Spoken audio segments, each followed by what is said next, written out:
Ohio's 17th Congressional District is home to two of the petitioners in this case, B&M Star of Youngstown, Ohio, and Wheatland Tube of Warren, Ohio. I've had the pleasure of working with both of these companies over the past several years and with their workers on a number of local issues which have directly impacted our area. They serve an important role in the local economy and over the years have made significant financial investments in their plants to enhance their competitiveness. During my tenure in the House, I've made frequent trips to this commission to express my strong support for the enforcement of U.S. unfair trade laws, especially when U.S. companies and workers have been injured. Today I'm before you to explain why it is important that the domestic industry receive relief from these unfairly traded imports. The OCTG imports from China have decimated the U.S. industry. The recent preliminary findings from the Commerce Department have proven that the Chinese have dumped, at average, margins of 36% and subsidized these imports in margins from 11 to 31%.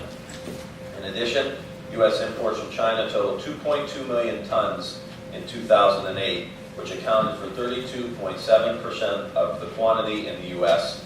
The Chinese took an even larger share of the market this year and accounted for 37% of the U.S. market during the first 3 quarters. When you review the data, it becomes apparent why these massive amounts of unfairly traded imports have resulted in worker layoffs and severe cutbacks at OCTG producers.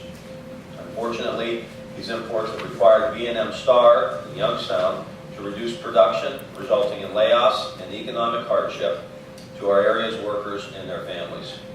In addition, Wheatland Tube in Warren and in Western PA have made significant investments to its plant and installed new finishing equipment to enter the OCTG business. Unfortunately, due to the massive quantities of imports from China, they too were forced to reduce production and lay off workers. Particularly troubling to me is seeing China repeatedly committing offenses in the trade arena. Since my early days in Congress, I've advocated for the types of trade policy reforms that would bring China into global trade compliance. I have placed a high priority on seeking an end to currency manipulation, a practice which impairs the ability of our domestic manufacturers to compete on a level. I also know that the strict enforcement of trade laws is the only recourse for U.S. producers like B&M Star and other domestic producers. That is why I believe it is very important that the domestic OCTG industry and its workers are granted relief here. OCTG products are essential to our nation's ability to serve the energy market.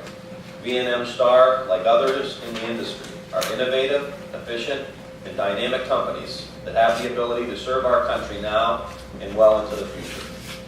I believe that it is equally important that all of our trading partners adhere to global trade rules, especially China, one of the least compliant, least cooperative parties in the world.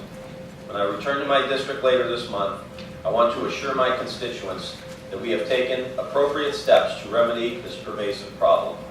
I ask that you make an affirmative final determination so we are able to ensure a future for this industry and, by extension, the hardworking people in my district and beyond.